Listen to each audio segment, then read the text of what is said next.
Sublime gracia del Señor. ¿Cuál es el tema que iniciamos la semana pasada?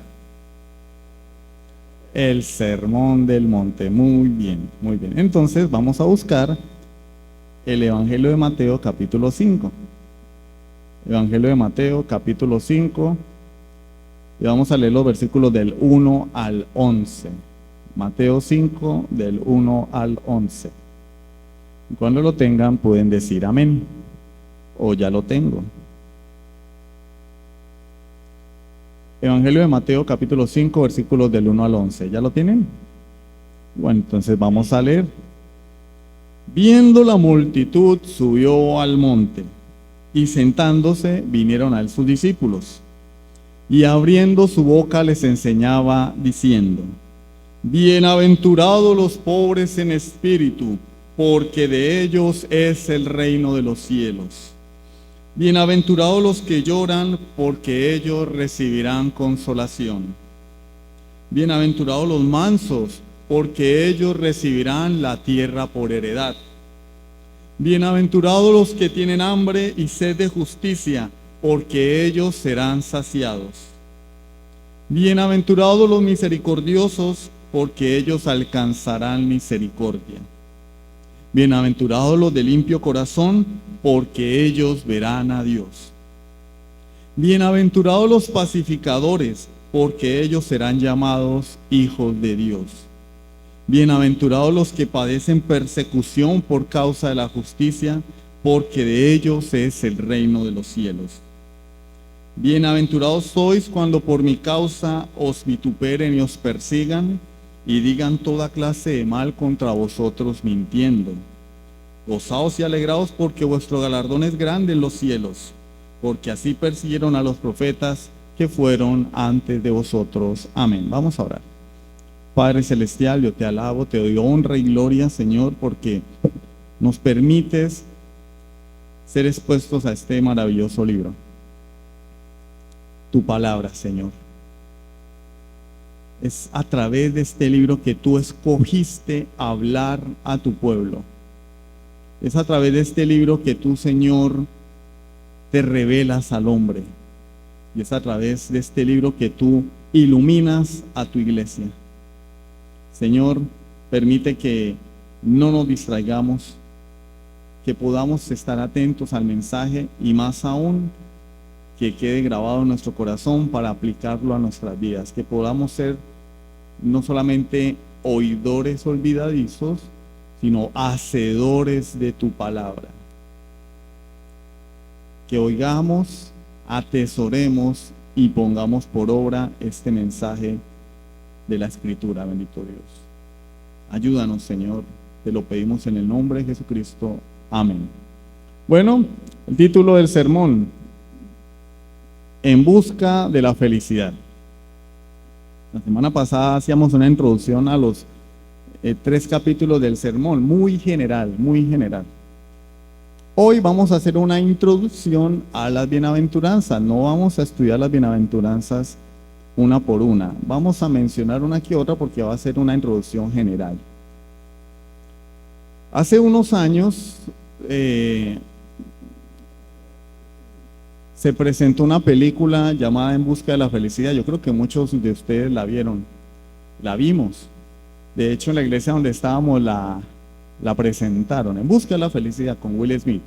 Y el tema de esta película, para no hacerles largo el resumen, es un hombre que después de ser pobre, humillado en la década de los 80, porque él vendía algunos artefactos médicos que nadie compraba, y su esposa ya se estaba volviendo una pantera, y él andaba con su niño, Jaden Smith, ¿cierto? Ese era el hijo en la película y ese hijo en la vida real. Y andaba con él para arriba y para abajo vendiendo sus aparaticos y nadie le compraba. Hasta que un día se encontró con un hombre corredor de la bolsa de Nueva York. Este hombre ve que el protagonista, porque no me acuerdo el nombre, Will Smith, tenía mucho talento, lo ve armar el cubo Rubik en un abrir y cerrar de ojos y se da cuenta que es un hombre inteligente. Lo consigue una entrevista, lo ponen a prueba y final feliz, este hombre trabaja en la bolsa de Nueva York y se hace millonario. La felicidad, ¿cierto? Esa es la felicidad. En busca de la felicidad, es decir, la película nos presenta, claro, a nosotros nos la presentaron como superación personal, ¿no? Que hay que superarse. Pero palabra más, palabra menos, la felicidad según la película es alcanzar el éxito y dinero. Y al final no muestran a la esposa, ¿es cierto que no? O era más feliz todavía, porque la pantera ya no estaba. Pero ¿será eso la verdadera felicidad? ¿Será esa la felicidad que nosotros tenemos que buscar o que tenemos que vivir y experimentar? Bueno, vamos a verlo hoy a través de la palabra del Señor. El Sermón del Monte, en el versículo 2, ¿sí?, inicia diciendo que el Señor abría su boca y les enseñaba. ¿Y qué decía el Señor? Bienaventurado. De hecho, los 11 versículos inician con esta palabra, bienaventurado. ¿Y qué significa bienaventurado? Literalmente significa felicísimo. Felicísimo. Hay un himno de Navidad, ¿no? Oh grandísimo, oh santísimo, felicísimo. Felicísimo, 3 veces feliz. O sea, una felicidad completa. Eso es lo que significa bienaventurado. Felicísimo, dichoso en términos bíblicos. Pero vemos en el mundo que la felicidad o la búsqueda de la felicidad se ha convertido en un verdadero problema para el hombre. Todo el mundo quiere ser feliz. ¿A qué vinimos? Y uno ve los programas de televisión de la mañana y escucha al astrólogo o astróloga, al consejero, al cura diciendo que nosotros vinimos a este mundo a ser felices. Hay un narrador de fútbol, Edgar Perea. Sigan siendo felices, Edgar les dice. Decía así Edgar Perea, ¿no? ¿Vinimos a este mundo a ser felices? ¿Y cuál es la felicidad en términos seculares o lo que el mundo define por felicidad? Es trágico ver en qué formas los seres humanos buscan la felicidad, tratan de alcanzarla. Por lo general, siempre en lugar de felicidad lo que hacen es encontrar desgracia y producir desgracia a su alrededor. Es decir, el hombre cree que como la búsqueda de la felicidad es su propósito en este mundo, pues el fin justifica los medios. Entonces, si yo deseo ser feliz y vine a ser feliz, no importa lo que haga o tenga que hacer. Lo que importa es que yo sea feliz. Y ese es el eslogan de nuestra sociedad. Me gusta otro hombre, no importa. Haz lo que te haga feliz. Tuve un niño, pero yo quería era una niña. Quiero vestirlo de mujer, no importa. Haz lo que te haga feliz. Ya no me gusta mi esposa. Quiero una de 15. No importa. Haz lo que te haga feliz. Se supone que en términos del mundo, el pecado es lo que nos hace felices, ¿sí o no? Porque nadie dice, bueno, ponte a estudiar la Biblia y serás feliz. Pues eso no lo dice nadie, ¿cierto? El ser humano busca la felicidad de una forma tal que lo único que produce a su alrededor es calamidad, desastre. Y esa es la felicidad que ofrece el mundo. Pero eso no quiere decir que el ser humano no tenga la capacidad de experimentar felicidad. O sea, el ser humano es un ser caído, pero la imagen de Dios no se perdió con la caída, se distorsionó, así como cuando uno se mira en una cuchara. Esa imagen está distorsionada, pero es la imagen. El hombre con la caída no perdió la imagen de Dios, no perdió la capacidad de ser feliz. Lo que pasa es que su pecado le hace concebir la felicidad de una forma distorsionada. Esta felicidad del mundo solamente nos otorga o nos da ciertos instantes de satisfacción y de alegría, leves, temporales, vanos y pasajeros. En cambio, lo que nos está diciendo Jesús acá en el Sermón del Monte es que el verdadero creyente puede conocer la verdadera felicidad. Es más, conoce la verdadera felicidad. El verdadero creyente sabe lo que es ser feliz.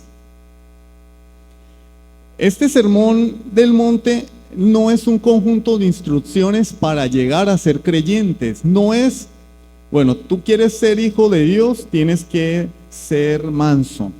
Tú quieres ser hijo de Dios y tienes que hacerte perseguir de la gente, que la gente te odie. Tú quieres ser hijo de Dios, tienes que ser humilde. Tienes que tener hambre y sed de justicia. No. Estas bienaventuranzas están describiendo el carácter del creyente. No es, haz esto y serás salvo. No. La Biblia nos dice cómo ser salvos. Cree en el Señor Jesucristo y serás salvo. Porque por gracia sois salvos por medio de la fe. Y esto no de vosotros, pues es don de Dios.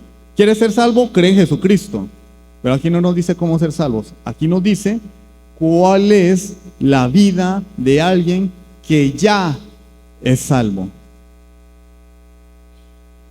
Estas son las características del reino de los cielos. Recordemos cómo fue que Jesús apareció en la escena mundial. El tiempo se ha cumplido, el reino de los cielos se ha acercado. Arrepentidos y creed en el Evangelio.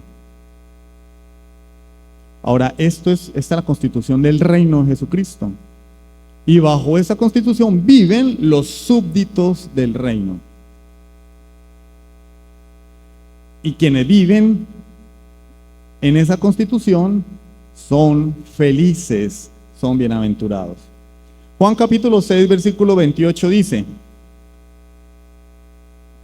les voy a poner en contexto, el Señor acaba de darle su desayuno a 5,000 hombres sin contar mujeres y niños. Desayuno, almuerzo, media tarde, como quieran. Él se aparta porque teme que lo van a hacer rey. Cruza el lago de Galilea y allá le llegan. Y después de que el Señor los confronta con su pecado, ellos dicen, ¿qué debemos hacer para poner en práctica las obras de Dios? Miren la condición del hombre sin Dios. La condición del inconverso es, ¿qué puedo yo hacer para agradar a Dios? ¿Qué puedo yo hacer para obtener y ganarme el favor de Dios? Esta es la condición de aquel que no tiene a Cristo. Siempre está pensando en hacer cosas. ¿Qué hay que hacer? ¿Qué hay que hacer? Tengo que hacer algo, tengo que hacer algo. Por eso las iglesias que no son de sana doctrina se enfatizan en el activismo. Hay que hacer, hay que hacer, hay que hacer, hay que hacer, hay que hacer. El problema es que hacen por fuera, pero en casa no hacen, no viven. Jack Fleming lo llama maquilladores de muertos. Una persona está muerta, pero hay que hacerla parecer viva. Muerta porque no tiene la vida de Cristo, pero parece viva porque hace cosas de cristianos. Y ellos dicen, ¿qué debemos hacer para poner en práctica las obras de Dios? ¿Y cómo le responde el Señor? Bueno, vayan a Mateo y lean el Sermón del Monte. No, Juan 6:29, el versículo siguiente. Respondió Jesús y les dijo, esta es la obra de Dios. ¿Cuál es la obra de Dios? Ellos quieren saber qué deben hacer para poner en práctica las obras de Dios. Y Él les dice, esta es la obra de Dios, que creáis en el que Él ha enviado. Él está diciendo, ustedes no pueden poner en práctica las obras de Dios porque están muertos. Primero tienen que creer en su Hijo Jesucristo. Esa es la obra de Dios. Es decir, la salvación no depende de mí ni de mis buenas acciones. Depende exclusivamente de Dios. ¿La obra de Dios cuál es? Yo envié a mi Hijo a morir por ti. Arrepiéntete y cree en Él. Esa es la obra de Dios. El nuevo nacimiento, la regeneración.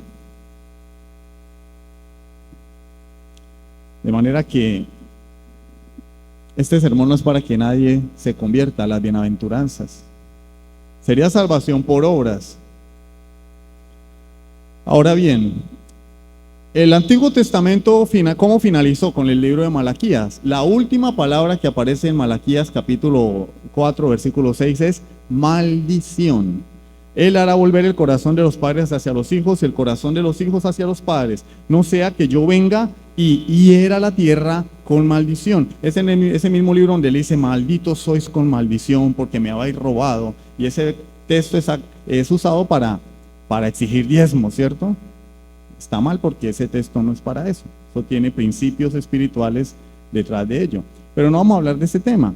El punto es que Malaquías nos da un destello de lo que era el antiguo pacto. Era un pacto de maldición, en el sentido de que el hombre no podía cumplir la ley de Dios.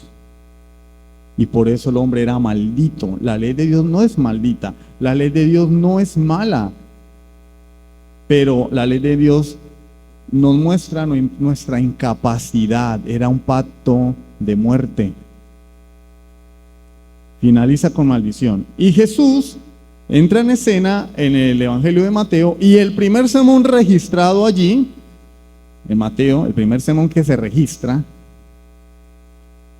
el Señor dice, bienaventurados, bienaventurados, y nos habla de la nueva vida en Cristo a través del pacto de gracia, a través de un nuevo pacto, un mejor pacto hecho sobre mejores promesas, porque es el pacto de Cristo, porque Él pagó por mí en la cruz. Lo que yo no podía hacer debido a mi incapacidad y a mi debilidad, Cristo lo hizo, porque Él es el eterno Hijo de Dios. Y ahora Él me está diciendo que yo puedo vivir agradando a Dios, porque ahora soy un hijo de Dios, ciudadano de su reino, heredero con Jesucristo.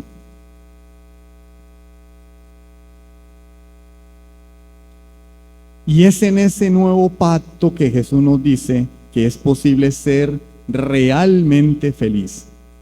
Es posible ser realmente bienaventurado. Claro que ser feliz no significa no tener problemas, ¿no? Uno puede estar llorando y ser feliz. Uno puede estar llorando y ser feliz. De hecho, en las bienaventuranzas dice, bienaventurados los que lloran. ¿Cómo así? ¿Feliz el que llora? Bienaventurados cuando os vituperen y os persigan. ¿Cómo así? Yo soy feliz cuando me persigan, cuando me vituperen, cuando digan toda clase de mal contra mí mintiendo. Gozaos y alegraos, dice, porque así persiguieron a los profetas que fueron antes de vosotros. Yo tengo que gozarme cuando el mundo me persiga. Entonces la bienaventuranza no es estar todo el tiempo como el guasón, con la sonrisa en la boca. Entonces, ¿qué es ser feliz? ¿Qué es ser feliz? Bueno, algunas personas definen su felicidad en términos de lo que tienen, de sus posesiones, dinero, salud, economía, bienestar, el lugar donde están. Hay personas que dicen, no, yo no quiero ir más acá, en este pueblo, yo no quiero largar, estoy aburrido. Y se van para cualquier otro lugar. Hay personas que constantemente no viajan de un lugar a otro porque no se sienten bien quietos, son nómadas. Ahora está de moda ir para Estados Unidos. Hay personas que dicen, no, yo aquí no, me voy para USA, el sueño americano. No vamos a entrar en el debate de si eso está bien o está mal. Lo que les voy a decir es que no hay un solo lugar de la tierra que no sea maldito por causa del pecado. No lo hay. En ningún lugar de la tierra vas a encontrar el paraíso, querido hermano y amigo. Ni aquí, ni en ninguna parte. Si crees que en otra parte vas a encontrar el paraíso, estás equivocado. Porque la tierra fue dañada y maldita por causa de mi pecado, del pecado de nuestros padres. En todos lugares hay tristeza, hay problemas, hay violencia, hay inseguridad. En todo lugar llegan tiempos de escasez, en todo lugar hay catástrofes naturales. En todo lugar hay pecado.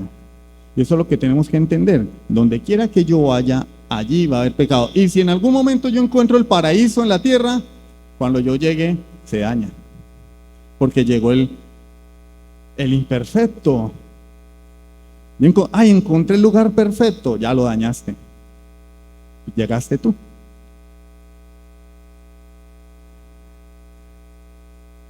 ¿Por qué el mundo está bajo maldición? Por el pecado de nuestros padres.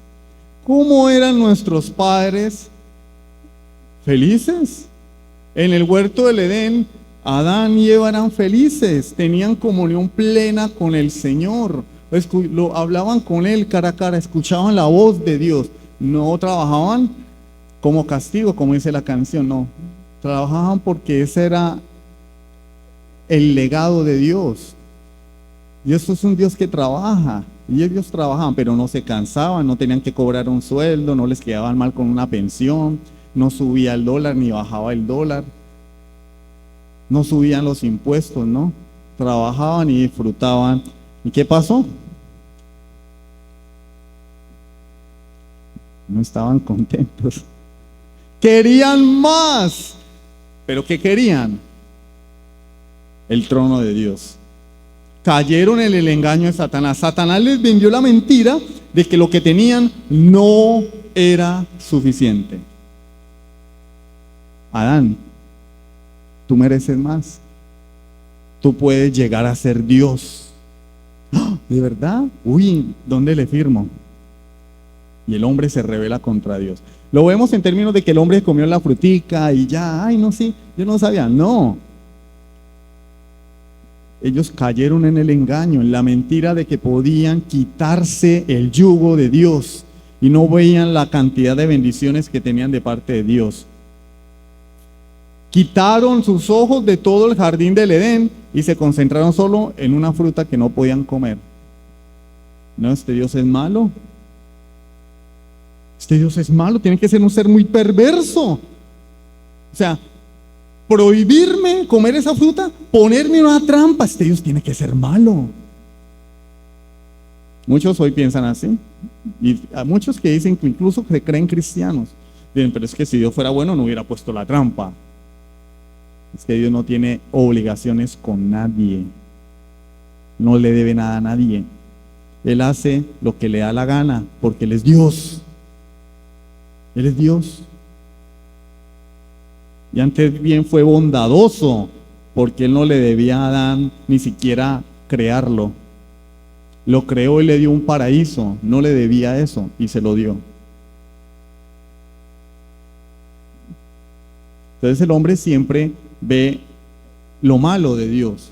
No, pero es que yo no merezco estar así. ¿Quién dice que mereces algo? ¿Quién te ha dicho que tú mereces algo? Mereces condenación por tu pecado. Satanás engañó al hombre y el hombre se comió la mentira de Satanás y se alejó de Dios. ¿Por qué? Porque el pecado nos aleja de Dios. El pecado destruye la verdadera felicidad del hombre. Si tú eres una persona infeliz, no es porque el mundo te la tiene montada, es porque tu vida está llena de pecado. Porque estás muerto espiritualmente. Si no hay felicidad en ninguna parte de tu vida, en ningún momento, si para ti Dios no es ninguna paz, ningún descanso, es porque estás muerto espiritualmente. Porque aún Satanás continúa con su mentira en el día de hoy, haciéndole creer a los hombres que pueden ser felices de cualquier manera, menos en la fuente de la felicidad que es Dios. Y nos hace creer que la felicidad, a muchos les hace creer que la felicidad es imposible en esta vida, que vinimos a sufrir en este mundo y se sumen en los vicios porque creen que en los vicios van a tener paz, se sumen en las mujeres porque creen que en las mujeres van a tener paz y se sumen en el pecado porque vuelve el mismo engaño, creen que en el pecado van a tener paz y felicidad. Sin embargo, los creyentes tienen una correcta perspectiva de la vida, una correcta perspectiva de quién es Dios y por lo tanto disfrutamos de una paz que el mundo no conoce, aún a pesar de las aflicciones. El Señor lo dijo: mi paz os dejo, la paz os doy. Yo no la doy como el mundo la da. No se turbe vuestro corazón ni tenga miedo. ¿Qué está diciendo el Señor? Si tú eres mi hijo, tienes paz. Hay paz en tu corazón. Pero si no tienes paz en tu vida es porque no eres mi hijo. Porque mi paz no es como la paz de este mundo. Entonces, ¿qué es la verdadera felicidad que yo como creyente debo manifestar? Ya dijimos que la felicidad está en Dios, ¿sí? Ahora, ¿cuál es la felicidad que yo tengo que manifestar? Segundo punto, en busca de la felicidad. Bueno, como creyentes sabemos por la palabra que la felicidad no está en este mundo. ¿Por qué? ¿Cómo piensa el mundo? ¿Qué ofrece el mundo? ¿Sí? Solamente tenemos que encender el televisor para darnos cuenta cuál es la filosofía de este mundo presente. En el mundo hoy se nos habla de empoderamiento, ¿no? Entonces, ahora todas las mujeres salen en la televisión diciendo que van a empoderar a la mujer. Y las cosas siguen peor. Y los gobiernos destinan millones en recursos para los ministerios de igualdad, ¿no? Hay que defender a la mujer. Hay que acabar con los feminicidios, los crímenes de género. Y, oh sorpresa, aumentan. Las estadísticas demuestran que aún han aumentado.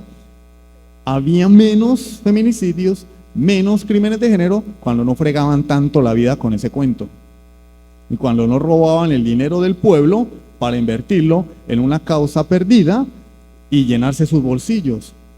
Porque la causa no es que hayan crímenes de género o feminicidios. El problema se llama pecado y es común a toda la raza humana. Entonces, ¿cómo llamamos cuando matan a un hombre? Machicidio, ¿qué? ¿Cómo le decimos? A un hombre lo matan, homicidio. Matan a una mujer, feminicidio. Y si la mujer mata al hombre, ¿cómo le decimos? O sea, es asesinato. La Biblia condena el asesinato porque es pecado. En el mundo nos enseñan, ¿qué vemos hoy? Protestas y protestas y protestas. Y nos enseñan que el hombre tiene que salir a defender sus derechos, hay que protestar. Entonces salen los del arco iris a protestar, no lo robaron porque el arco iris es de la Biblia. Y salen a protestar los profesores, y salen a protestar los estudiantes que no saben por qué protestan, pero hay que protestar, ¿no? Porque están en la época de la rebeldía. Ahí salen a protestar los camioneros, salen a protestar los indígenas, y todo el mundo sale a protestar, porque hay que exigir derechos, y si se puede, privilegios. ¿Pero es eso lo que enseña la Biblia? ¿Que yo como cristiano tengo que estar exigiendo que respeten mis derechos? ¿Que no me pisoteen? ¿Que no atenten contra mi autoestima? Me estás ofendiendo, no estás utilizando los pronombres adecuados. La generación de cristal. ¿Será eso lo que enseña la palabra de Dios? Mateo 5:5, las bienaventuranzas. Bienaventurados los mansos, porque ellos recibirán la tierra por heredad. Acá no dice bienaventurados los que exigen sus derechos, no, los mansos. Manso es una persona dócil. Y el creyente avispado dice, bueno, yo soy manso, pero no menso. No, bienaventurados los mansos. De manera que cada una de las cosas que el mundo exalta, los valores que el mundo exalta o antivalores, Cristo los aborrece. El empoderamiento, el que se habla hoy, aborrecible de parte de Dios. ¿Por qué? Porque el único que debe ser empoderado es Dios. El único que debe ser exaltado es Dios. El único que merece honra, gloria, honor es Dios. Lucas 16:15. Entonces les dijo, vosotros sois los que os justificáis a vosotros mismos delante de los hombres, mas Dios conoce vuestros corazones, porque lo que los hombres tienen por sublime, delante de Dios es abominación. Si ustedes ven que todo el mundo corre a la derecha, vámonos para la izquierda. Lo más seguro es que están equivocados. Y si vemos en la televisión que todo el mundo se pone el brazalete del arco iris porque no saben ni qué significa eso, y todo el mundo aplaude, y muchos cristianos embolatados van a esas marchas, no es que mi amigo es así, yo voy a apoyarlo. Y vemos que se promueve eso. ¿Por qué será? La primera carta de Juan dice, ellos hablan del mundo, por eso el mundo los oye. Incluso muchos pastores cristianos ahora promueven esas cosas, cristianos, ¿no? Entre comillas. No, lo que el mundo considera sublime, para Dios es abominación. Nosotros siempre, el verdadero creyente va a ser el patito feo, el diferente. Estas cosas que promueve el mundo y que nos ofrece el mundo solamente desean suplantar la verdadera felicidad, solamente pretenden llenar el vacío del corazón del hombre. Esta es la carnada de Satanás para el hombre, incluso para el creyente. Hay creyentes que empiezan a mirar hacia el mundo y dicen, pero es que allá se vive tan bien. Miren, yo aquí, a toda hora, confía en Dios, confía en Dios. Yo quisiera hacer algo más para solucionar mi problema, pero yo le digo al pastor, confía en Dios, ore, ore. ¿Y qué más? Eso es lo que la Biblia manda. Doble rodilla, papito, ore. Soluciones mágicas no existen. ¿A quién iré? ¿A quién iremos, Señor? Tú tienes palabras de vida eterna. Alzaré mis ojos a los montes. ¿De dónde vendrá mi socorro? De mis amigos que me van a prestar plata. No. Mi socorro viene de Jehová, que hizo los cielos y la tierra. De mi socorro viene el pastor. No, el pastor viene de Jehová. Las cosas del mundo son la carnada. Miren cómo tentó Satanás a Jesús en Mateo 4, o sea, el capítulo anterior. ¿Cómo lo tienta? Si eres el Hijo de Dios, di que estas piedras se conviertan en pan. Aquí hay un contraste, no es el tema, pero tiene algo que ver entre el viejo Adán, porque murió de viejo, ¿cierto? El viejo Adán, y el nuevo Adán, que es Cristo. Adán fue tentado en el paraíso. Adán fue tentado en el paraíso y cayó. Jesús fue tentado en el desierto. No tenía agua, no tenía comida, no habían arbolitos frutales y venció. Y Satanás lo tienta en todos los aspectos posibles. El deseo de los ojos, el deseo de la carne, la vanagloria de la vida. Lánzate, lánzate para que todo el mundo te vea. Y así vas a ser el líder del judaísmo. Porque lo subió al pináculo del templo. Todo el mundo lo iba a ver allá. El rockstar, se lanzó, los ángeles lo agarraron. ¡Wow! Este tiene que ser Dios. Y el Señor dice, no, Señor, yo no vine a eso. Yo no vine a eso. Le ofreció a todos los gobiernos de la tierra, el poder político. Y él dijo, yo no vine a eso. Fue tentado Jesús. Esa es la carnada de Satanás. Y así sigue tentando Satanás a los hombres hasta el día de hoy. ¿Qué nos demostró el Señor? Que esas cosas no dan verdadera felicidad. Porque cuando lo tienta con el pan, convierte las piedras en pan, él le dice, no solo de pan vivirá el hombre, sino de toda palabra que sale de la boca de Dios. ¿Qué dice primera de Juan capítulo 2, versículos 15 al 17? No améis al mundo ni las cosas que están en el mundo. Si alguno ama al mundo, el amor del Padre no está en él. ¿Sí? Porque las cosas que están en el mundo, el deseo de los ojos, el deseo de la carne y la vanagloria de la vida, no provienen del Padre, sino del mundo. Y el mundo pasa y sus deseos, pero el que hace la voluntad de Dios permanece para siempre. Es que esas cosas, esos son felicidades temporales. Yo quiero una moto y compramos la moto y dura 8 días la fiebre. Después por allá, ¿no? Parecemos niños chiquitos. ¿Cómo son los niños chiquitos? A mi sobrina le compraron un perrito pastor alemán. Se llama Rambo. Ella le dice Mambo. Mambo, porque todavía no pronuncia bien las R's. Mambo es muy bonito. Pero este día llegó una perrita callejera, chiquita, manchadita, parece dálmata chiviada, decimos acá. Y ella, papá, llevémonoslo para la casa, llevémonos la perrita para la casa. Y él dijo, ¿y aquí hacemos con Rambo? ¿Lo botamos? Y ella dijo, sí, yo quiero a esta. Así somos nosotros. La felicidad por algo nos dura un poquito y después queremos más, queremos cambiarlo por otra cosa, queremos experimentar nuevas emociones, la adrenalina. Y cuando mi mujer ya no me gusta porque no me da adrenalina, entonces me busco otra. ¿Quieren adrenalina con su esposa? Háganla enojar y verán que les va a dar toda la adrenalina. ¡Córrale! Ahí sí sale la adrenalina por los poros. Salga corriendo, mijo. No, mentira, mi esposa no se enoja. Ya, no. Ya nunca se enoja. No, sí, también se enoja. El ojo no se cansa de ver, dice la Biblia. El ojo no se cansa de ver. Nunca el vacío del corazón del hombre será lleno. ¿Por qué?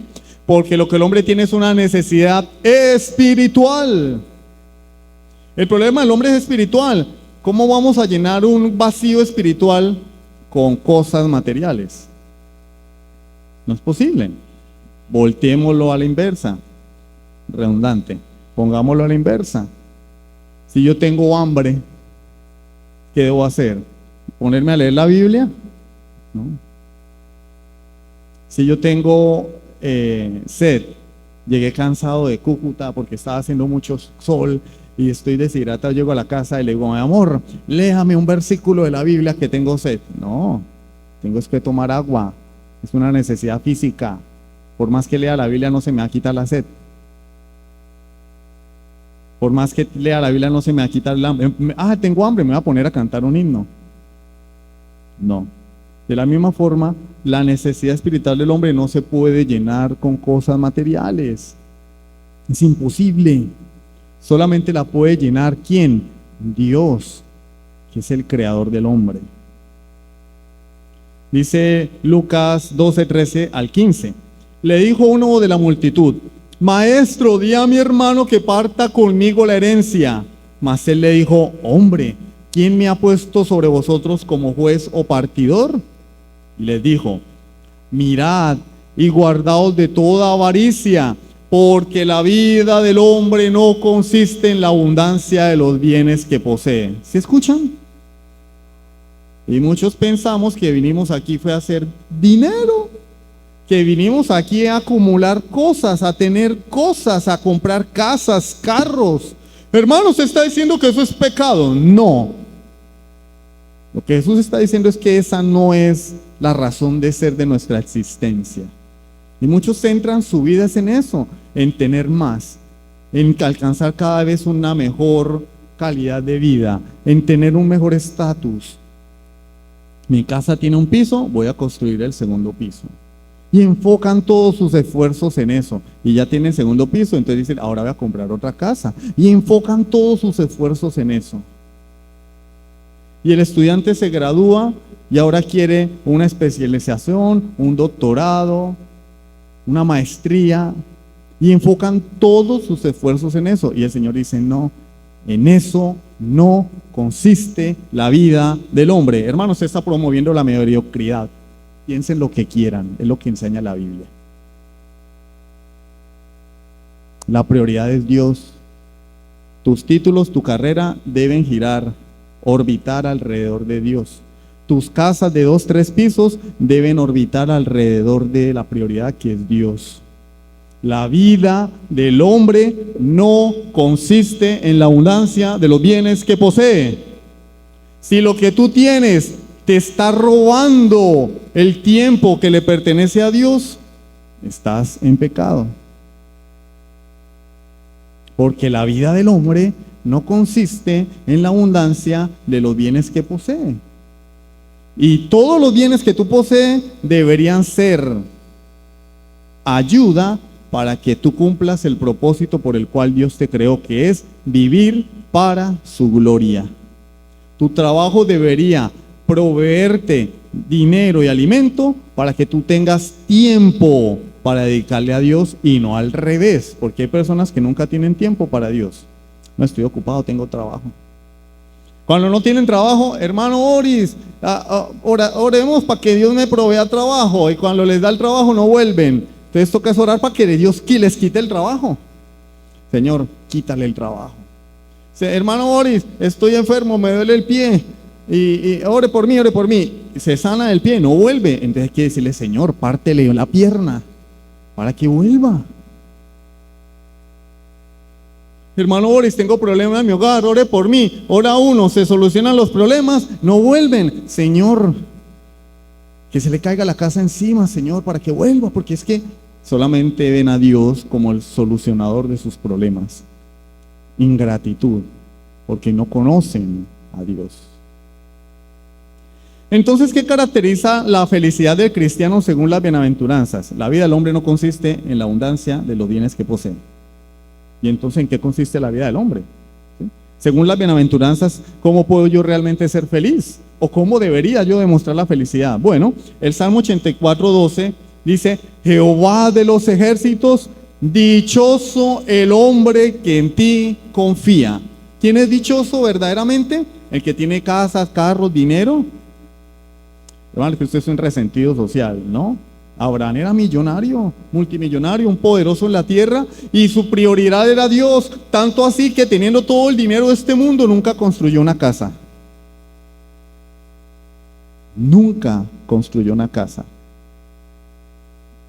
Y hay personas que están más preocupadas por pintar una pared que por servirle a Dios. Pero él, teniendo todo el dinero del mundo, jamás construyó una casa, vivía en carpitas. Porque él dijo: yo me muero y nada me voy a llevar, yo vivo es para mi Señor.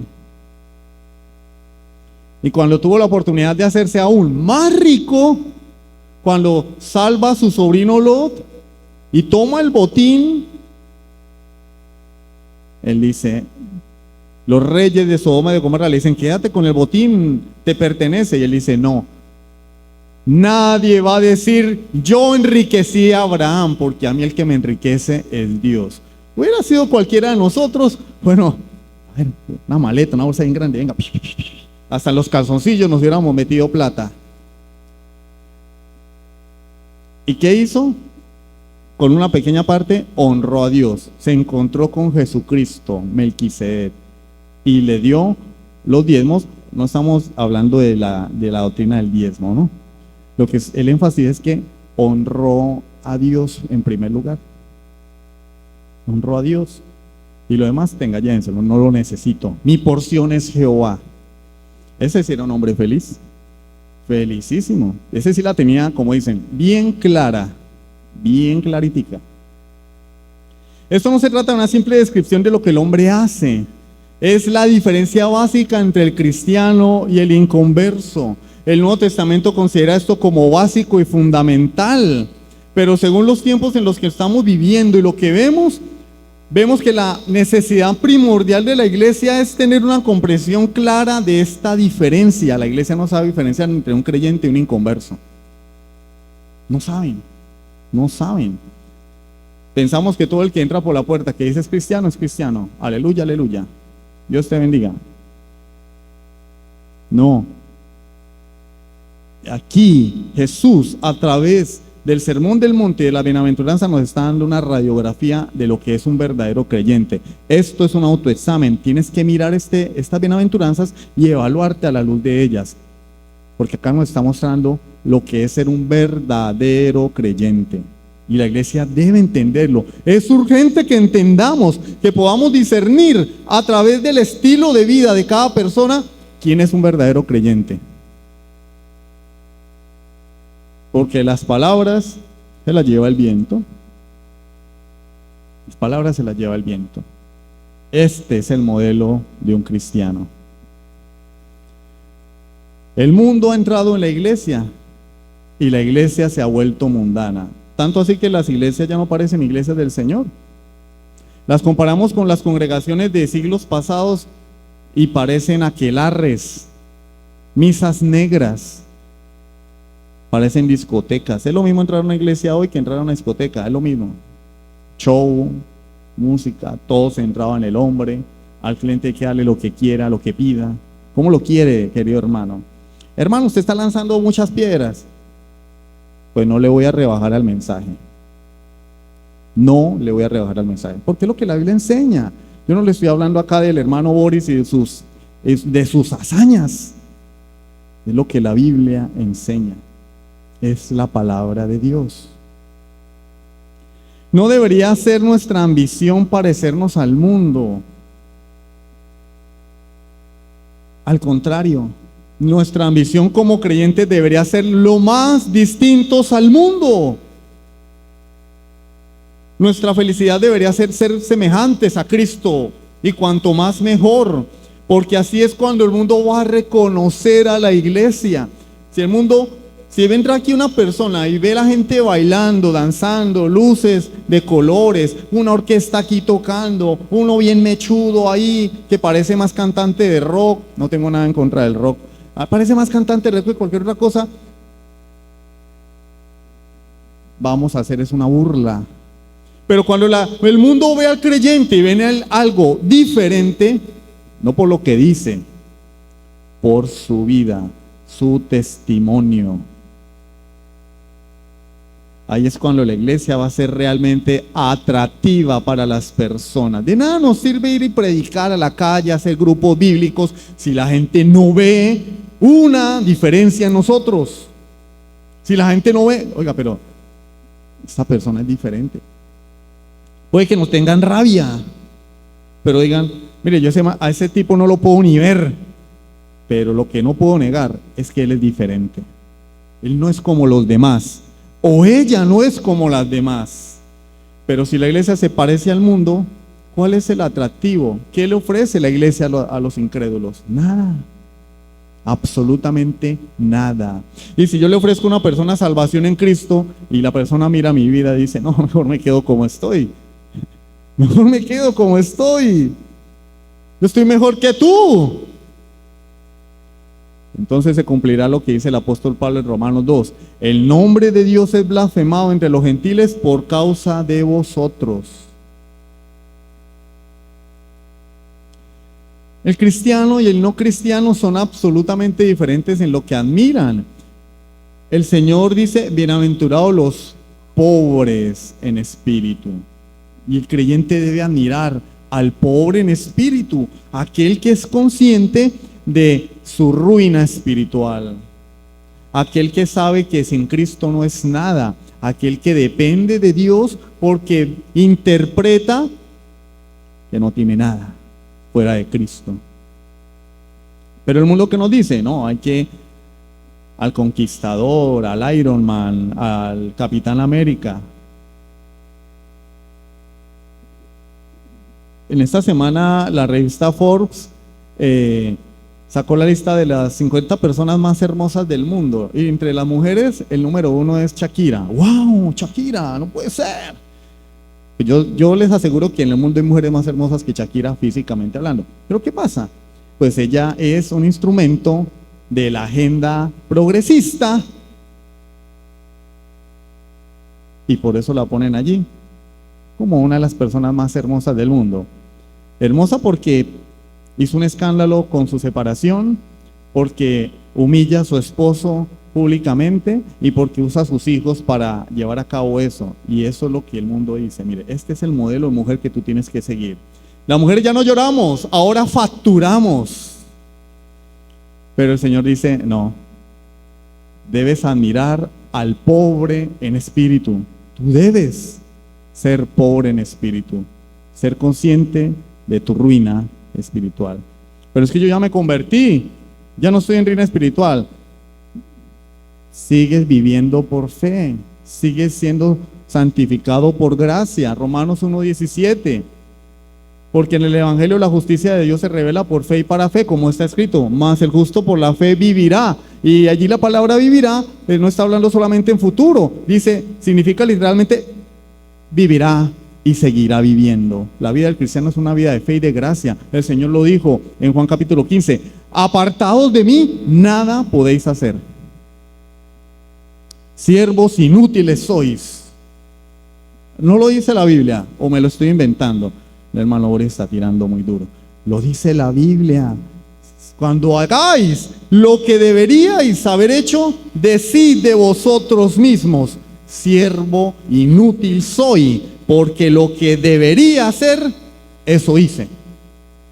Y si no hacemos ni siquiera lo que tenemos que hacer, ¿en qué categoría estamos? Lo que tengo que hacer, lo hago. Soy un inútil. Porque la vida cristiana es por gracia. Es una gracia de Dios. Nada es mío, todo es de Él. Y si no lo hago, no alcanzo ni siquiera a llegar al nivel de inútil. Pero el mundo nos dice, no, tú estás es aquí, arriba. El ego, la autoestima. Entonces el cristiano y el cristiano son diferentes en lo que admiran. Tenemos diferentes modelos a seguir, ¿sí? Luego también, como es lógico, son diferentes en lo que buscan, ¿sí? El texto nos dice en el versículo 6, bienaventurados los que tienen hambre y sed de justicia. ¿Qué es lo que busca el creyente? Dinero, ¿cierto? Prosperidad, éxito, cada día tener más. No digas empresa, di empresota. No digas casita, di casota. Tú tienes que conquistar las naciones. Eso es lo que dice la Biblia. No, tú tienes que tener es hambre y sed de justicia. ¿Y qué significa eso? Llevar una vida que agrade a Dios, de cumplir los mandamientos del Señor. Esa debe ser el hambre y la sed del creyente. En eso de, ¿por qué lo pone como hambre y sed? Bueno, ¿para qué vive uno? Para comer y beber agua, ¿no? No licor, porque está hablando de beber y por eso ponen las 2 botellas ahí. Para comer, para alimentarse, para eso trabajamos. ¿Qué es lo primero que uno hace cuando obtiene su sueldo, su salario? Comprar comida, ¿no? Lo primero. La necesidad fundamental del hombre es 2000 calorías al día. Después de eso, que pase lo que tenga que pasar. Y el Señor dice, pero tú tienes que buscar la justicia de Dios como si fuera tu necesidad más básica. Bienaventurados los que tienen hambre y sed de justicia, porque ellos serán saciados. Y no lo explica más adelante, más busca primeramente el reino de Dios y su justicia, y todas estas cosas, nuestras necesidades básicas, os serán añadidas. Entonces el Señor nos invierte los papeles. Nosotros trabajamos para comer y el Señor dice, no, trabaja por tu alma, trabaja para obedecer a Dios y yo me ocuparé de lo demás. No es como en el Evangelio de la Prosperidad, ¿no? En el Evangelio de la Prosperidad es, da lo que tengas, quédate pelado y yo me ocuparé. No, no, no. Tú trabaja en vivir una vida agradable a Dios, guardando sus mandamientos y su palabra, sirviéndole al Señor con todo tu corazón, y Él se ocupará de todo lo demás. Porque mientras te enfrasques en solucionar tus problemas en tus propias fuerzas y según tu propio pensamiento e inteligencia y sabiduría, vas a ser infeliz y miserable, porque la felicidad se encuentra aquí. Bienaventurado, feliz el que tiene hambre y sed de justicia. No feliz el que trabaja como loco, 24 horas al día, 18 horas al día, 16 horas al día, de lunes a domingo, que descansa un domingo al mes y vive con una cara de limón que no lo aguanta, espero, nadie, ni la mamá se lo aguanta, una cara de vinagre a toda hora. Claro, cansado, a toda hora con sueño, aburrido. No hay vidas miserables donde no hay felicidad, porque Dios no está allí. Porque el que es feliz es el que tiene hambre y sed de justicia. Luego, obviamente, el creyente y el inconverso difieren en lo que hacen. Si yo admiro algo y busco ese algo, pues voy a hacer cosas propias de mi modelo a seguir, de lo que yo quiero. Y por esa manera, de esa forma es que el creyente y el inconverso se distinguen en su vida. La vida del cristiano, la vida del inconverso, son opuestas, son diametralmente opuestas. El cristiano vive para Dios y todas sus posesiones, toda su vida apuntan a honrar a Dios. Piensa en las cosas de arriba, Colosenses capítulo 3, versículo 1. Si pues habéis resucitado con Cristo, buscad las cosas de arriba. Poned la mira en las cosas de arriba, donde está Jesucristo sentado a la diestra de Dios. Y los inconversos ponen su mirada en las cosas de la tierra, ¿sí? Y muchos creyentes, personas dicen ser creyentes, pero todo el tiempo mantienen hablando de dinero, del viaje, del trabajo, de los afanes. No puedo, no tengo tiempo. Hiciste el devocional, no, llevo un mes que no leo la Biblia porque el trabajo no me deja, estoy embolatado, no. El creyente pone su mirada en las cosas de arriba. ¿Por qué? Porque el cristiano y el no cristiano pertenecen a dos reinos diferentes, completamente diferentes. Miren que el primer versículo, la primera bienaventuranza y la última, dice, Bienaventurados, porque de ellos es el reino. No dice será, como un reino milenial futuro aquí en la tierra. No, no, no. Es. Bienaventurados los pobres en espíritu, porque de ellos es el reino de los cielos. Bienaventurados los que padecen persecución por causa de la justicia, porque de ellos es el reino de los cielos. El creyente pertenece a otro reino, al reino de la gracia de nuestro Señor Jesucristo. El inconverso pertenece al reino de este mundo. Afanes, tribulación, aflicción. Miren, es que si no la gente no se suicidaría. Miren a las estrellas de Hollywood, el ejemplo, la cúspide de todo lo que el ser humano desea: dinero, belleza, fama. ¿Qué hacen? Eso no lo muestran. Mire, estas personas salen a las cámaras y tienen que echarse 2 horas de maquillaje porque tienen ojeras de la trasnochadera, del alcohol, de las drogas. Se cansan de estar con una mujer, van y buscan un hombre y viceversa. Tienen que tener un psicólogo, un psiquiatra, porque mantienen tomando antidepresivos todo el tiempo, y el buen día, presos de la locura y del desespero, se toman una sobredosis de antidepresivos y mueren. ¿Se suicidó? No. El tipo no hallaba alternativa, porque no conoce a Dios. Y esa es la felicidad. Tener dinero, fama, belleza. Se suicidan. ¿Por qué? Porque pertenecen al reino de la muerte, al reino de este mundo. ¿Por qué Mateo habló del reino de los cielos y no del reino de Dios? Que es lo mismo, ¿cierto? Es decir, Mateo lo escribió así: bienaventurados los pobres en espíritu, porque de ellos es el reino de los cielos. Él puede haber dicho es el reino de Dios o el reino de la gracia. Pero ¿por qué habló del reino de los cielos? Porque le está escribiendo a judíos.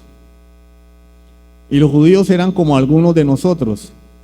Queremos un Mesías terrenal, que me solucione mis problemas. Y los judíos querían era un libertador que los librara de la opresión de Roma y les diera su cornflakes todas las mañanas. Ya les había dado pan y pescado, entonces al día siguiente, bueno, danos el desayuno, Señor, porque... Y todos estos que mantienen regalándole dinero a la gente con los impuestos de otros se creen mesías, se creen los salvadores de la sociedad, ¿no? Quitémosle al rico para darle al pobre, y cuando el rico es pobre, ¿a quién le va a dar trabajo? Entonces todos viven en pobreza y el Estado es el dueño de todo.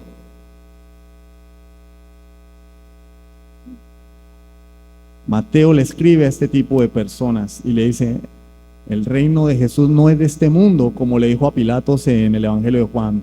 El reino de Jesús, el reino de Dios, el reino del Mesías es de los cielos. Es de los cielos. Colosenses 1:13 y 14. El cual nos ha librado de la potestad de las tinieblas y trasladado al reino de su amado Hijo, en quien tenemos redención por su sangre, el perdón de pecados. ¿Qué hizo Jesús? Nos trasladó de las tinieblas al reino de los cielos. Cuando venimos arrepentidos a Cristo, Dios nos traslada del reino de las tinieblas al reino de su amado Hijo Jesús. De manera que la razón por la cual un creyente es feliz es porque está en el reino de los cielos. ¿Por qué el creyente es feliz? ¿Porque tiene? No, porque está en el reino de los cielos. Y puedo estar achantado porque la alacena está vacía, pero mi confianza está en Jehová. Miren los discípulos cuando fueron perseguidos en el libro de los Hechos. Allá estaba Pablo cantando y estaba preso. Allá estaban siendo azotados. Dice la Biblia que eran felices. A uno lo mira el mal y uno: ay, no, ya no vuelvo, me miraron mal. No lo saludaron: ay, no me saludó el pastor, ya no vuelvo, mire, pobre de mí. Allá no hay amor en esa iglesia. ¿En serio? Hermano, ¿cómo está? No, hermano, estoy en una prueba. ¿Por qué? No, porque estoy endeudado hasta aquí. No, eso no son pruebas. Eso es ser uno sinvergüenza.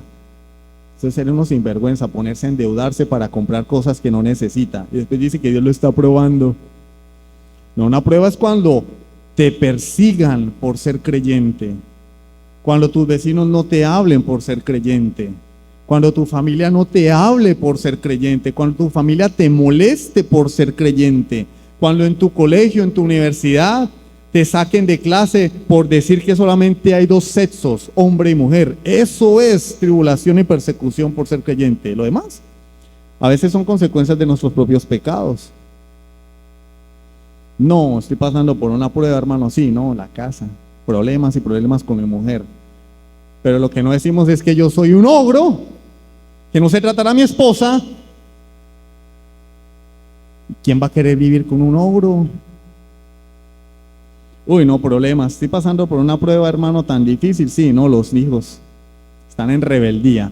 Pero lo que no digo es que mis hijos son rebeldes porque lo aprenden de mí, porque soy un sinvergüenza hipócrita, que en la iglesia soy una cosa y en la casa soy otra. Y que la rebeldía que ellos muestran solo es el ejemplo que yo mismo les doy. Pero eso no lo decimos porque ¿quién se va a echar? ¿Quién se va a hacer el harakiri? No, nadie. Siempre buscamos culpar a otro, ¿no? Son niños desafinos. El Señor nos está probando, está formando a Cristo en mí.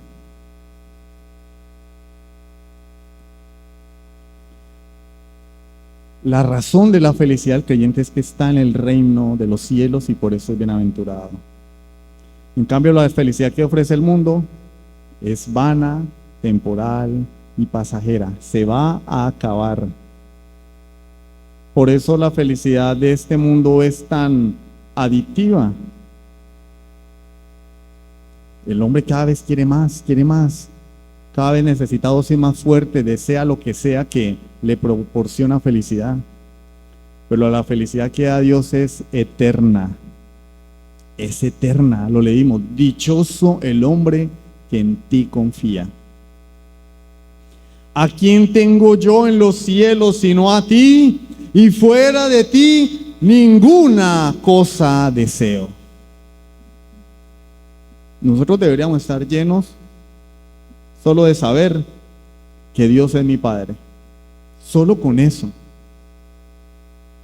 Pero pues estamos aprendiendo, creciendo, y Dios tiene que lidiar con nuestra inmadurez, con nuestras debilidades. Tercer y último punto, de una forma mucho más breve. ¿Qué lecciones podemos extraer de las bienaventuranzas de forma general? Tranquilos que de aquí en adelante las vamos a estudiar una por una. No se afanen. Hoy solamente es una visión general. Bueno, en primer lugar, todos los cristianos deben ser así. Es decir, acá no hay cristianos ultra espirituales que caminan a 3 metros del piso y otros cristianos más chiquitos que son inmaduros. No, todos los creyentes deben ser así. Esa teología del cristiano carnal es satánica. Es como el catolicismo romano. En el catolicismo romano están los feligreses y los santos. Y los santos son personas que desarrollaron unas virtudes tan grandes en la vida que ahora merecen que los demás los adoren. Y estos santos pueden interceder delante de Dios por los feligreses. Pero en la iglesia de Cristo no funciona así. En la iglesia de Cristo todo el mundo debe vivir de acuerdo a los parámetros de Dios. Todos debemos ser pobres en espíritu, es decir, ser conscientes de nuestra necesidad de Dios. Todos debemos llorar. Bueno, hay personas que lloran por todo, ¿no? Si está nublado, ay, pues va a llorar. No está hablando de eso. Está hablando de aquellos que lloran por su pecado. El creyente cuando peca debería sentirse mal y no reírse de su pecado. El creyente cuando peca no debería ocultar su pecado, no debería justificar su pecado. El creyente cuando peca debería llorar delante de Dios. ¿Cuántos han llorado delante de Dios por su pecado? O cuando pecamos decimos, bueno, pues errar es de humanos. ¿Quién no se equivoca? Estamos en la gracia. El creyente cuando peca debería llorar por su pecado. Bienaventurados los mansos. Yo soy manso pero no menso. Bienaventurados los que se humillan a sí mismos. Los que tienen hambre y sed de justicia, ya lo dijimos. Los misericordiosos, los que como ya conocen la grandeza del perdón de Dios, ahora pueden perdonar y expresar amor hacia aquellos que no lo merecen. Porque la Biblia dice, si yo amo al que me ama, ¿cuál es mi recompensa? Pero si yo amo al que no... no, nosotros invitamos al que me puede devolver la invitación, ¿cierto? No, pues yo voy a invitar a este porque mañana me invita también, ¿cierto? ¿Y por qué no invitamos al que no tiene con qué invitarme? Yo lo invito a comer bandeja paisa y cuando él me invite me da un vaso de aguapanela, que es más agua que panela, con un pan de tienda. Ay no, pero no, que sea, ay no, ¿qué va a comer eso? Pero así es, así es. Y es triste que la vida del creyente sea así. Bienaventurados los pacificadores, aquellos que buscan siempre la paz, que buscan que los hombres se reconcilien con Dios y que buscan siempre la reconciliación con los hermanos. Tienen que darse todas. No es un buffet. Bueno, no, a mí me gusta más esta, la de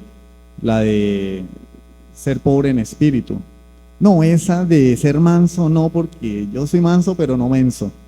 Y a mí el que me busca, yo soy de los que le canto la tabla a todo el mundo, papá. A mí, yo no me dejo de nadie. A mí que venga y me tanta y le doy 3. Yo le digo, ¿cómo es que dice el dicho? ¿De cuántas patas tiene el gato? Bueno, no sé. Pero yo de nadie, no me dejo de nadie.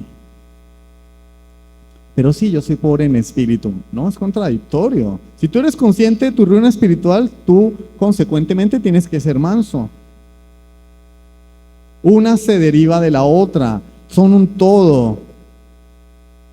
Y acá el Señor está hablando de las cualidades del hombre natural, porque habrá hombres naturales que sean mansos. Ay, es que yo llego a esa iglesia y yo tengo un vecino que no es creyente, es ateo. Y mi vecino que es ateo es más manso que todos esos que están allá. Es más humilde, ustedes vieran. No está hablando de eso, está hablando de la humildad que produce Dios en un corazón regenerado. Hay personas que son mansas porque ese es su temperamento. Genéticamente vinieron programados así. Hay personas que usted les molesta y son ahí. Son como Drupi, el perrito Drupi. Ahí. No lo mueve ni un terremoto. ¡Ay, qué hombre tan manso! Dios está orando en su vida. El tipo es ateo, es incrédulo. No está hablando de eso. Está hablando de la mansedumbre que solamente Dios puede producir en un corazón regenerado. Notemos que estas bienaventuranzas están en tiempo presente, ¿no? Bienaventurados, dice, porque ellos es el reino de Dios. Dice que somos bienaventurados aquí y ahora. Podemos ser felices aquí y ahora. Esa felicidad debe ser disfrutada, debe ser gozada. ¿Por qué miramos más los problemas que a Dios? ¿De qué nos sirve? Yo le decía a una persona esta semana, ¿será que preocuparse sirve de mucho? ¿Preocupándose va a arreglar el problema? Vas a desgastarse. Hay problemas que no tenemos, no sabemos qué hacer. No podemos hacer nada. ¿Será que desgastándome se va a arreglar el problema? Hermanos, yo ya hermano, tienes que orar. No, pues yo ya he orado, eso ya lo sé. Es que no hay más. No hay más. Ahora, si uno les dijera, párense de cabeza y váyanse caminando hasta la mulata, lo harían. Pero uno le dice a la gente, oren. Ah, pero es que eso ya sé, yo ya sé. Pues hazlo. Dobla rodillas y ruégale a Dios hasta que obre en tu vida. Hasta que haga ese milagro. No lo sueltes, como esa mujer que se presentó delante del juez injusto. Y ese hombre era un juez injusto y le cumplió su petición, porque era tan cansona que el hombre dijo, no, yo no me voy a aguantar a esta señora, denle lo que pida. Dios no es un juez injusto, es un Señor bueno. Y él dice, ¿acaso Dios no le dará a sus hijos lo que le pidan? Claro, conforme a su voluntad, ¿no? Las preguntas vitales que nos hacemos después de estas bienaventuranzas son las siguientes. ¿Perteneces al reino de Dios? ¿A qué reino perteneces? Evalúa tu vida. ¿Cómo estás viviendo? ¿Cuáles son tus metas? ¿Qué es lo que admiras? ¿Qué es lo que buscas? Y allí encontrarás la respuesta. ¿A qué reino perteneces? ¿Gobierna Cristo tu vida? Y gobierna Cristo tu vida no me estoy refiriendo a yo voy el domingo al culto. No. Gobierna. Cristo es el que manda. Tus deseos son los deseos de Dios. Tu prioridad es el reino de Dios y su justicia. ¿Él es mi rey y mi señor o solo es mi salvador? Eso no existe, ¿no? Tiene que ser todo, señor y salvador. ¿Manifestamos estas cualidades en nuestra vida diaria? ¿Anhelamos que sea así? Si no, yo me veo allí, yo estoy crudo. Pero ¿deseas que sea así? O sea, ¿te sientes mal? ¿Ves esto y dices, te dan ganas de llorar? ¿Anhelas que Dios produzca esto en tu vida? ¿O por el contrario no te importa? No, yo fui allá al culto, estuvo bueno, hermano se extendió, se alargó, pero no, estuvo bueno. Y vi una tuteca que andaba caminando por la pared, usted viera. Y usted viera cómo fue vestida fulanita. ¿Eres feliz? Si yo le preguntara a cada uno de ustedes, ¿eres feliz? ¿Qué respondería? ¿Y cómo puedo ser feliz con esta vida tan fea que me tocó? Con esta vida tan miserable. ¿Eres feliz a pesar de las circunstancias? ¿Tienes paz en tu vida a pesar de las circunstancias? Al contemplar esta descripción general, ¿cómo respondes? ¿Cómo te ves? Solo el que es verdaderamente feliz es bienaventurado. Después de ver las bienaventuranzas hay una respuesta simple para indicar realmente lo que yo soy. Si las bienaventuranzas te parecen difíciles y duras, si te parece que son demasiado rigurosas y que describen un tipo de vida que te desagrada, me temo que esto significa simplemente que no eres cristiano. O sea, si tú lees esto y sientes rechazo, ¿cómo le ocurre que yo voy a vivir eso? Es para los bobos. No eres creyente. Si tú no deseas esto, estás muerto en tus delitos y pecados. Pero por otra parte, si tú lees a las bienaventuranzas y te sientes indigno, y a pesar de tu indignidad deseas vivir así, Señor, yo no sé lo que es esto, Señor, pero yo quiero vivir de esta manera. Si esta es tu ambición, si esto es lo que más anhelas, entonces debe haber una vida nueva en ti. Debes ser hijo de Dios. Eres ciudadano del reino de los cielos y un amado del Señor. Porque es que aquí no dice que esto es para la gente perfecta. Pero el Hijo de Dios anhela cumplir la voluntad de Dios. No de forma perfecta, no lo vamos a hacer jamás, pero sí de una forma sincera. Examinaos a vosotros mismos, queridos hermanos, examinaos. Quiera Dios que cada uno de nosotros pueda verse aquí en estas bienaventuradas y evaluarse y tomar las acciones. Señor, dame sabiduría para corregir lo malo y andar en la luz. Vamos a orar. Padre celestial, yo te alabo, te doy honra y gloria, Señor, por tu bondad, por tu misericordia. Gracias, bendito Dios, porque estas bienaventuranzas no son una regla pesada. Describen lo que hemos de ser. Y el creyente ve esta lista y aun cuando ve que no ha cumplido, que no vive de forma perfecta según este estándar, se entristece, pero tiene esperanza y corre a los pies del Señor para que lo santifique cada día más. Señor, ayúdame a guardar tu ley, ayúdame a guardar tus mandamientos, Señor, porque aún hay pecado en mi vida y hay pecados que amo, Señor. Dame la fortaleza para vencer y poder vivir una vida de testimonio. Y como dice más adelante el sermón, ser sal de la tierra, ser luz del mundo. Mas el inconverso oye esto y solamente oye bla, bla, bla, bla, bla. Y se molesta. Y dicen, ¿cómo que yo tengo que ser humilde? ¿Cómo que yo tengo que agachar la cabeza? Padre, obra en nuestras vidas. Si hay alguien aquí que ha sido confrontado con esta palabra y se da cuenta que no está en el reino de los cielos, yo te pido que le des arrepentimiento y fe, Padre Celestial.